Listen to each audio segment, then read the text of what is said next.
प्यारे गुरुमुखों, मानुष जन्म अनमोल दांव है, यानी एक अनमोल बाजी है।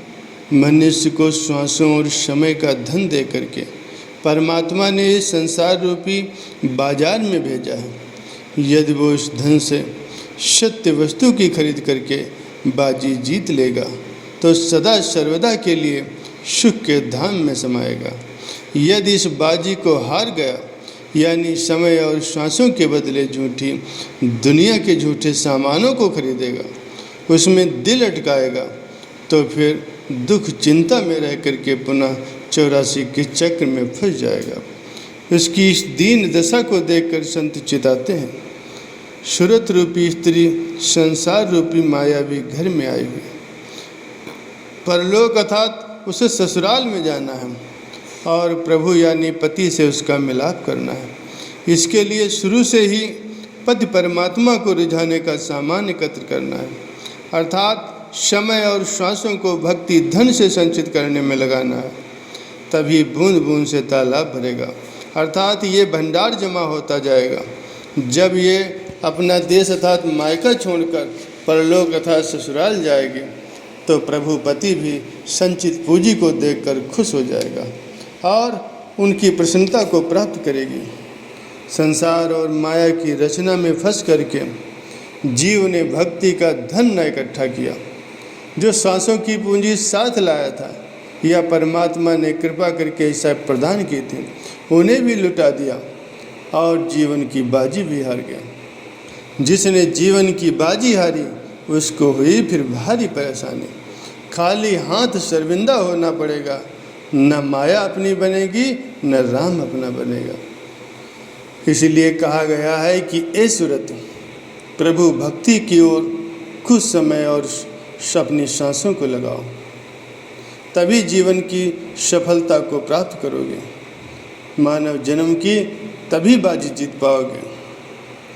समय और सांसों की पूंजी किस प्रकार से उपयोग में लानी है और कैसे इससे भक्ति धन कमाना है, इसकी युक्ति भी सीखनी होगी। संसार में रहना है, लोक व्यवहार भी करना है और शरीर के लिए काम धंधा भी करना है। युक्ति अगर ज्ञात होगी तो मुक्ति मिल जाएगी, अर्थात सुखपूर्वक जीवन व्यतीत होगा। वो युक्ति संत महापुरुषों की चरण शरण में मिलती है। सद्गुरु जीव की सूरत को प्रभु भक्ति की ओर लगाने के लिए नाम दान देते हैं तथा उपदेश देते हैं कि सूरत की तार को नाम के मनकों में पिरो दो। उठते बैठते खाते पीते सुमिरन में अपने मन को लगाओ। संतों के प्रवचनानुसार संसार में रहो, सब वस्तुओं का सेवन करो, लेकिन उनमें आसक्त मत हो। आसक्ति ही दुखों का मूल है। हर समय यही ध्यान रहे कि इस संसार को छोड़कर एक दिन जाना है। ये देश बेगाना है, हम राही बन करके यहाँ आए हैं। यहाँ 4 दिन का ठिकाना है। शारीरिक निर्वाह के लिए जैसे प्रातः काम धंधे के लिए घर से निकलते हो तो घर का मोह त्याग कर ही जाना होता है। उस समय एक ही लगन होती है कि शीघ्र ही अपने काम पर पहुँचूँ, ताकि दिन भर में ज़्यादा से ज़्यादा धन कमा लूँ।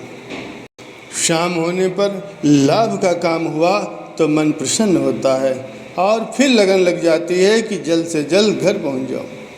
यदि कभी हानि हो जाए तो मन खिन्न हो जाता है, परंतु घर में पहुंचना तो फिर भी आवश्यक होता है।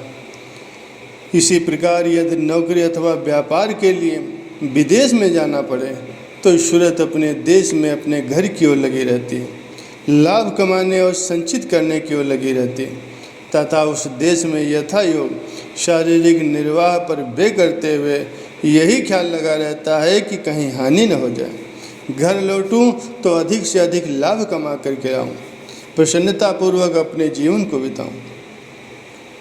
ये हुआ सांसारिक लोक व्यवहार। महापुरुष जीवों पर करुणा बरसाते हुए फरमाते हैं कि ये जीव, तू भी व्यापारी बन करके परमपिता परमात्मा के घर से इस संसार में आया है। ये तेरा अपना घर नहीं है, तू परदेश में रह रहा है, तुझे अपने घर में जाना होगा। उसे याद रख। उस घर में पहुंचने के लिए अपनी सूरत को बेगाने देश में मत अटका। वो धन कमा, वो धन अर्जित कर जो तुझे साथ में ले जाना है। और वो धन है संत महापुरुषों की सुसंगत में सेवा सिमरन की कमाई। ये कमाई तेरे साथ होगी तो दरगाह में मुख उज्जवल होगा।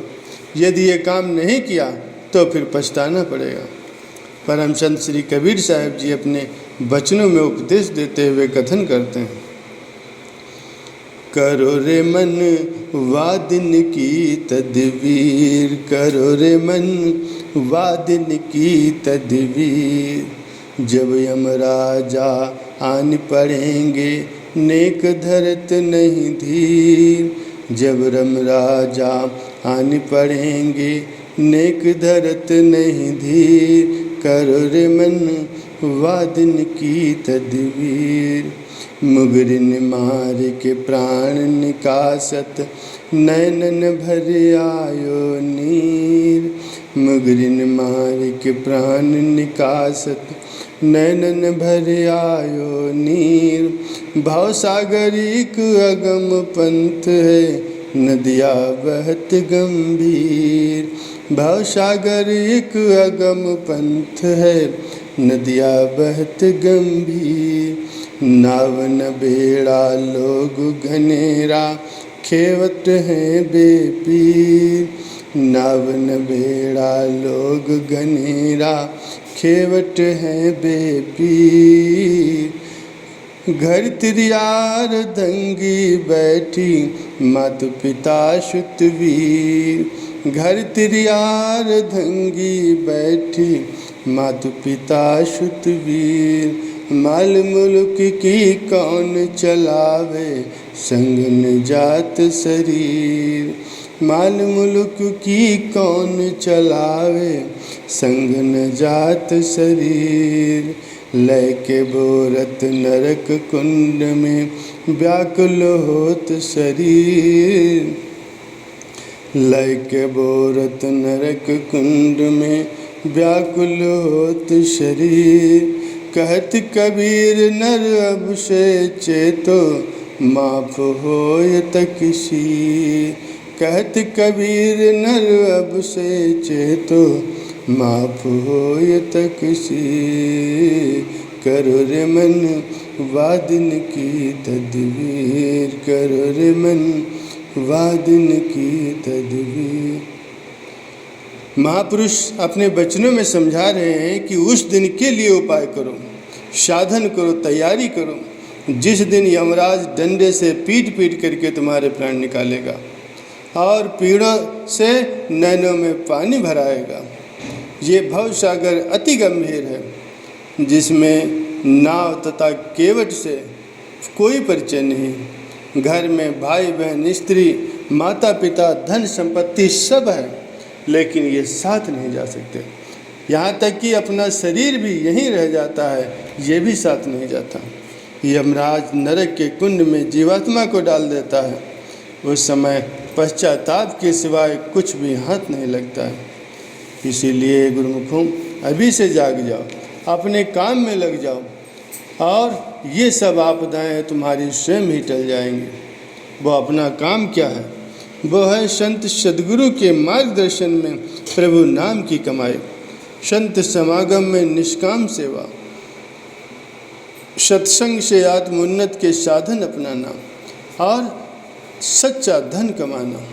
अपने अनमोल समय और सांसों को पूरा का पूरा सांसारिक व्यवहार में न लगाते हुए उसमें भी भक्ति के धन का संग्रह करना। मानव तन के अनमोल दांव को अनमोल वस्तु की प्राप्ति में लगाकर इसे जीत करके उज्जवल मुख होकर के अपने घर जाना है। आत्मा को परमपिता परमात्मा से मिलाना है, सच्चे सुख को पाना है। यही संतों का उपदेश है और इसी पर आचरण करना है।